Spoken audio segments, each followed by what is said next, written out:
maybe a Ray Mickens or a Jenkins, then there's a drop-off. And Walt Harris and Molden are the two top guys in this draft at that position, Joe. Absolutely agree with you, Mel. I think we've reached a point in this draft where we have to be concerned, and the teams have to be concerned, is the man that we want going to be on the board? That's why the deal's been made.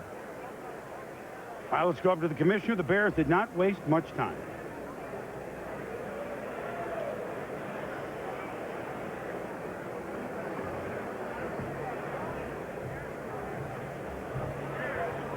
With the pick just obtained, the Chicago Bears select Walt Harris, defensive back, Mississippi State University.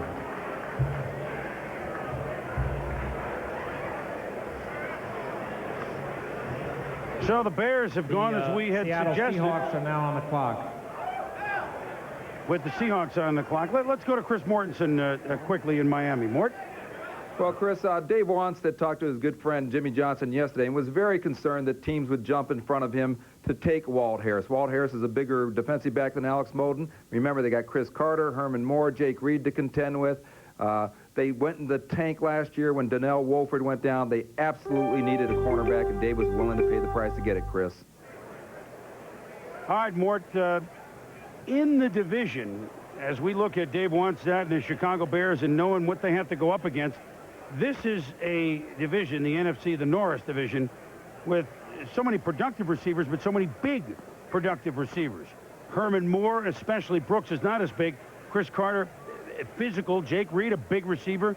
Alvin Harper, a big receiver. You need big guys to play defensive back. And Walt Harris and company, they know what they're up against in this division. And Harris is almost 6 feet tall. Size fits the division, Mel. Well, I rated him as the best athlete of all the defensive backs in this draft. Watch this move on Bobby Ingram.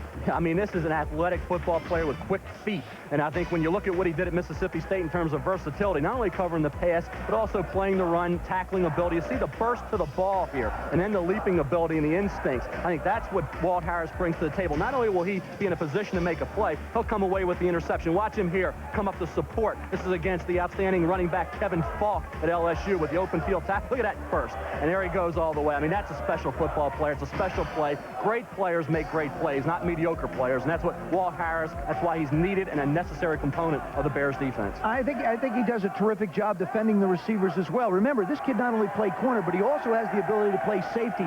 So you're really getting a twofer. You got a guy who can play outside for you with great quickness, as Mel said, but you also have a guy inside who can support the run.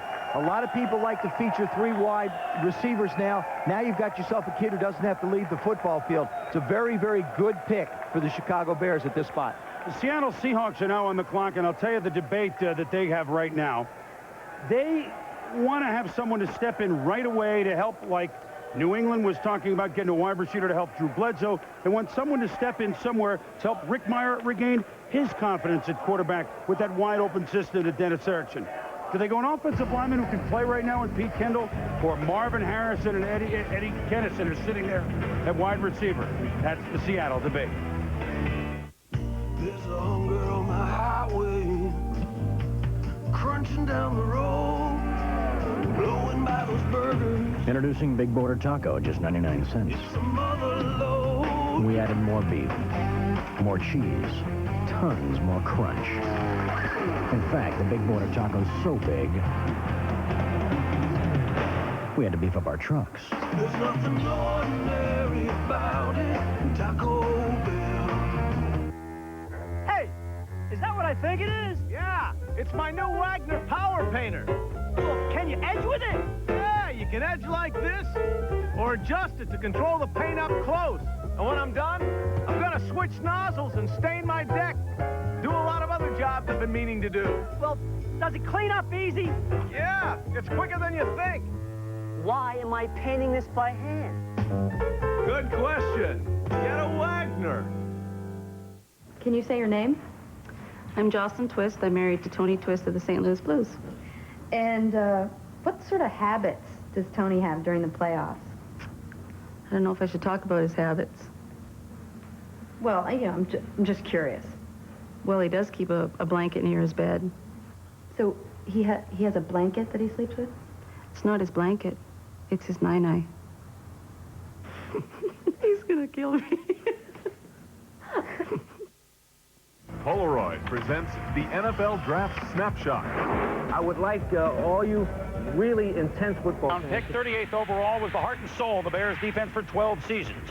He had 10 straight years with over 100 tackles, making the Pro Bowl in every one of them.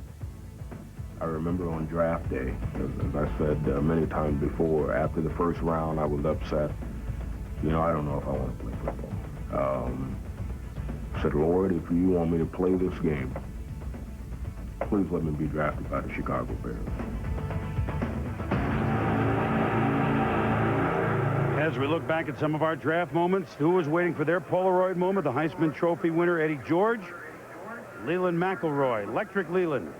The Swift running backs, a pair of running backs, and they're going to go, well, they're going to go soon. I don't think they're going to go nowhere. I don't think they're going to be sleeping like another guy who wound up in Buffalo, do you? Thurman Thomas? No, Thurman was at home. They're starting to get, I got to be honest with you, they're starting to get that look on their face. Well, there were 9 guys who were already here picked, and now these are the 2 that are left. And you feel, I remember, who was it, Vaughn Dunbar that one year. I felt so bad for him.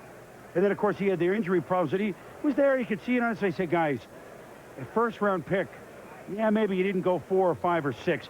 But to Leland and to Eddie, of course, who has, you know, reaped the benefits of the Heisman Trophy Award, your first-round pick in the NFL. You're a big-time player, whether you go 5th or whether you go 25th. So don't get down. And I know that Eddie and Leland, you don't become first-round players by getting down by just losing 1 yard on 1 carry, right? No, you don't. And for Eddie George, I mean, remember, the Houston Oilers are now picking 17th. Emmett Smith was drafted 17th by the Dallas Cowboys when they traded up from 21 to pick 17. So even a great back like Emmett Smith had to wait a while. Let me elaborate now. It's the Seattle Seahawks, and this could be an interesting day for the Seattle Seahawks. Not only are they on the clock with under 9 minutes to go, but as we reported earlier, today or this weekend, a sale of the ball club could happen to Paul Allen, based in Oregon, the computer magnate. He would come in as a hero. The NFL has confirmed that this may be happening because it's apparent, and we'll talk with the commissioner later, that the NFL has fought Seattle's proposed move to the LA area, and they will fight it all the way. There is no legal precedent to make them believe that they would lose that case, especially since Ken Behring was one of the owners, one of almost all the owners, that agreed a year or 2 ago that the NFL would control who goes into the LA market. He signed off on it, then he wanted to move on his own. So legally, and that's Paul Tagliabue's background, they felt that they would block any move from Seattle to LA. So Ken Behring has sized it up, maybe looks what he's up against, and maybe a sale this weekend as well. So Seattle on the board, and we go to Hank Goldberg in a minute. But again, they reiterate, an offensive lineman, Kendall, remember they lost Roberts, one of their tackles last year. Kendall could play tackle or guard, or do they go Marvin Harrison, and you have home run threats on one side with Galloway, another side with Harrison. Remember, Brian Blades goes to trial very soon, and they don't know the way that's going to turn out. So that certainly will affect Seattle's pick right now. Let's go to Hank Goldberg in St. Louis. Hank? Well, Boomer, I talked with Coach Dennis Erickson, and he told me that if Marvin Harrison's on the board, that he just might take him and go for that double-barrel threat you're talking about. But he said in his gut, he really likes Pete Kendall. He likes his toughness. He's played guard and tackle. Of course, he's bulked up and can play tackle. And one other element here, I just got off the phone with them, and they're on the phone, and they may indeed trade this pick. So there's one of those 3 elements to choose from. I also confirmed the sale story, and nothing will probably happen today, but it could be as early as tomorrow or Monday. They are talking right now, but nothing is signed as yet, Boomer. All right, Hank, and as we mentioned, those 3 names with Kendall and Harrison and Kinston, they're all available. So they can trade. If they're comfortable with all of them, they can get an extra pick, and they've made a trade. Let's go up to the podium. With its 14th position, Seattle has traded with the Houston Oilers. The Houston Oilers move into the position that's now on the board, the 14th selection in the first round. Seattle obtains the 17th selection in the first round from Houston, which Houston had acquired from the Oakland Raiders. Seattle also obtains defensive tackle Glenn Montgomery from the Houston Oilers. So Houston is now on the board. This one's not going to take long. I think, you know, I really believe this one here is, if this isn't Eddie George, I would absolutely be shocked. I think he's got to go in this spot. I'm writing him in right now, George. It's too good a fit. Matter of fact, I'm going to write Eddie's name down here, too. Eddie, we're writing it down right now. Back, Ohio State. We're putting him on our sheet.